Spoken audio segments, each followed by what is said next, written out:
Wakati injinia akipaa hewani kimataifa, viongozi wa Simba wako wanalumbana na wanachama wao.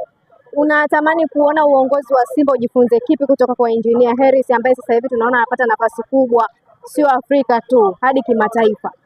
Binafsi uongozi wa Simba cha kujifunza kwa Engineer hakuna, bali tu ni kuweza kuendeleza kile ambacho alikuwa anakifanya miaka hiyo ya nyuma kabla Engineer hajaingia kwenye mpira, sababu ukiangalia katika klabu ya kwanza kuzungumziwa na CAF na FIFA katika mwendelezo ni Simba Sports. Katika klabu ya kwanza kutoa mjumbe wa CAF ndani ya Tanzania ni Simba Sports Club.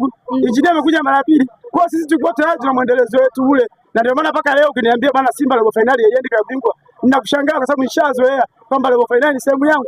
Lakini sasa je, nitaendaje kwa malumbano haya ambao yapo? Wengi nakata tamaa kutokana na malumbano haya hapo. Kwa mimi binafsi siwezi kusema viongozi wa Simba wajifunze. Bali viongozi wa Simba watulie, waendeleze ule mwendelezo wao waliokuwa nao kutoka enzi hizo. Engineer ndio kajifunza kwa viongozi wa Simba. Sasa baada ya kujifunza, yeye akaamua kwenda nao na ukawafanyaje? Ukamletea tija na mpaka sasa hivi tunauona. Kwa hiyo wengi sana ambao walikuwa hawajaona viongozi wa Simba kama ndio wa kwanza kuweza kumfundisha Engineer Hersi. Sasa hivi inageuka kutokana na yale mazingira tuliokuwa nayo. Ya Yanga inafanya vizuri, Simba haifanya vizuri, na viongozi wa Yanga wanaamua kuzungumza mambo ya Simba yale ambao wanahitaji wanachama wenye weledi. Sababu unapozungumzia kitu cha Simba ambacho kinatakiwa kizungumzwe na viongozi, umekizungumzia tofauti. Mwanachama wa Simba na shabiki wa Simba anahisi wewe ndio uko vizuri zaidi kuliko kiongozi wake. Kwa hiyo mimi niseme tu kitu kimoja, Engineer Hersi yeye ndio kajifunza kwa Simba, na ndio maana ili uamini anasema kama kajifunza kwa Simba, yeye ndio wa kwanza kuichukua klabu ya Yanga kwa 100% na kusema kila kitu nitafanya mimi. Lakini pia akasema hivi, ili nichukue ubingwa Tanzania njoo Manara. Umeona bana, Manara kwa Simba akamchukua Manara, akamchukua Senzo ili wamfundishe klabu ya Simba kwa nini ilikuwa inapiga hatua, na kweli akafanikiwa hilo. Baada ya kumleta Manara akaanza kuchukua ubingwa ligi kuu. Baada ya kumleta Senzo Mazingiza akaanza kudili na wachezaji sasa kuweza kuwasajili kwa wakati na kuweza kufika kwa wakati. Ukiangalia hiyo elimu ina maana tumempa sisi wenyewe. Sasa ameamua kuwa na mwendelezo nayo. Sasa washabiki wasiokuwa na uelewa wanaigeuza sasa kwamba viongozi wa Simba wajifunze kwa Engineer. Hapana, mimi binafsi siwezi kuwashauri viongozi wa Simba wajifunze kwa Engineer, bali tu nitawakumbusha kile ambacho wamejisahau nacho viongozi wa Simba walichokuwa wanakifanya miaka hiyo ya nyuma mpaka sasa, wakiendeleza vile vile wanajua walichokuwa wanakifanya ni kipi. Haina haja ya kuambia, ni watu wazima. Ukiangalia tajiri kijana hapo toka kipindi kile mpaka leo hapo, ukiangalia tajiri tunaye mpaka leo Model ni tajiri ambaye Afrika duniani anajulikana sana. Kwa hiyo lazima afanye kitu kwa utajiri wake uliokuwa nayo na kuhakikisha kila kitu kinaenda sawa. Na ndio maana unaona watu wengi sana wasiokuwa na uelewa wanakuambia Simba wajifunze kwa Engineer, kwa sababu Engineer akitoka hapa anamfuata mchezaji wa Morocco, anakunywa naye chai, anapiga naye picha, alafu anarudi naye. Na maana mwenyekiti wa kamati ya usajili ya Simba ya Yanga hana nini? Hana kazi zote anafanya nini? Engineer. Sasa tunataka na sisi wana Simba eti Mo afanye hivyo, aache biashara zake, aache kufanya hivi, ampate mchezaji aje naye ndio tuamini ni sawa. Hapana, mimi binafsi ni kitu ambacho hakiwezi kuwa sawa. Na ukijua mtangazaji, vilabu haviwezi kuwa sawa hivi. Yaani haiwezekani Simba anavyofanya na Yanga afanye hivyo. Haiwezekani, kwa sababu sisi tayari tushaingia katika sera ya FIFA ya uwekezaji. Yanga bado hajaingia katika sera ya uwekezaji, bado ana imani ya mpira. Sisi tuna sayansi ya mpira. Ndio maana tukikutana na Yanga anaruka ukuta, Simba haruki ukuta. Mwisho wa siku imani ya mpira, Yanga anahisi nikiruka ukuta nitamfunga nani?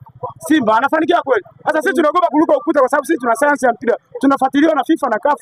Unaporuka ukuta ukiwa na imani ya mpira, CAF hakualiki katika mashindano yao wala FIFA hakualiki. Na ndio maana klabu ya kwanza kumleta rais wa FIFA Tanzania ni Simba Sports katika mashindano ya Super League. Tumemleta sio Yanga. Japokuwa anasema Yanga ndio ya kwanza, lakini tunamleta sisi. Kwa binafsi kuna vitu ambavyo vinafanyika sasa. Sisi washabiki na wanachama tuwe na uelewa wa kuviongelea ili tuweze kuinyanyua klabu yetu. Lakini sio kupuuza tu kwamba fulani hafai.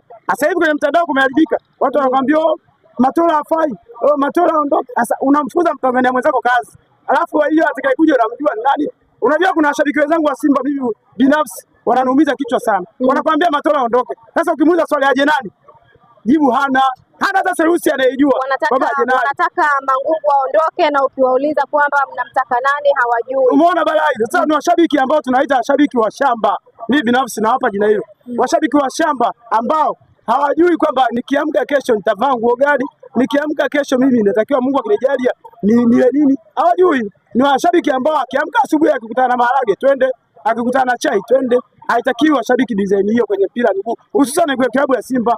Tujue tumtoe Mangungu sasa, tumemwandaa nani ili aje? Basi toa tu ushauri wako kidogo, hata mmoja, kwamba Murtaza Mangungu bana hatoshi, basi anayetosha ni fulani kidogo na afadhali. Sasa hata mmoja umjui, afu nataka huyo aondoke, sio? Kwa hiyo washabiki wenzangu wa klabu ya Simba, tuacheni malumbano ambayo hayana tija, tutulie sasa. Viongozi ambao tumewachagua kikatiba, tajiri ambaye tunaye sisi, wenzetu wote duniani wanawathamini matajiri, wanawaheshimu matajiri, wanawaogopa matajiri, wanawapa sauti matajiri. Hata juzi hapo umeona marehemu Magufuli alipofariki alisema, wewe Mo una keshi benki, fanya kazi Simba, ikiwezekana kawasaidia na Yanga, sababu ni tajiri. Leo sisi tunataka tajiri eti aondoke, alafu sasa anayekuja umjui ni nani? Tuacheni ushamba washabiki wa Simba. Kama kuna mtu atafuatilia mtandao huu hapa leo tu kwamba nilichozungumza na ushamba sio kama nimemtukana, ni kitu ambacho akumbuke kwamba kuna watu zaidi ya nani, ya yeye. Yaani wakati unaanza kuijua Simba kuna watu wamejua zaidi. Hivi nataka uniambie mtangazaji, kuna mtu anayejua Simba zaidi ya Mo Tanzania hii? Mtu ambaye anajua Simba sana zaidi ya Mo ni nani? Mo wakati anakuwa babu yake alikuwa ni Simba, anazaliwa anakuta nembo ya Simba, anakuwa anaiona nembo ya Simba. Leo asitake eti ifungwe asiumie, anaumia. Kwa hiyo anachofanya yeye ni kufuata ule utaratibu wa makubaliano wa uwekezaji ambao umeandaliwa na FIFA huko katika sheria 17 kwamba majukumu, kupeana majukumu, basi kila mmoja atimize majukumu yake. Basi inatakiwa ukiwa shabiki wa Simba kama una weledi. Leo bodi ya kurugenzi ya klabu ya Simba, bodi ya kurugenzi ya klabu ya Simba ina watu kama 14 au 13. Sasa nataka uniambie wale wote waipendi Simba ikifungwa waumiwa wote wale. Maanake upande wa 51 una wajumbe wake, upande wa 49 una wajumbe wake. Wakiunganisha wote wanaitwa nini? Wanachama klabu ya Simba kupitia bodi ya kurugenzi ya klabu ya Simba. Wale ndio wanaiongoza Simba. Kwa hiyo kama kuna changamoto yote inatokea, ni ile bodi ya kurugenzi ya klabu ya Simba. Sasa kwa sababu sisi washabiki wa Simba wengi, ile bodi ya kurugenzi, wale wajumbe wa bodi hatuwajui majina yao. Kwa kuwatamka kwenye media, mtu anachemka, unaona urahisi wa kumtamka ni Mangungu. Ndio nimuonee. Sasa mwisho wa siku Mangungu naye binadamu.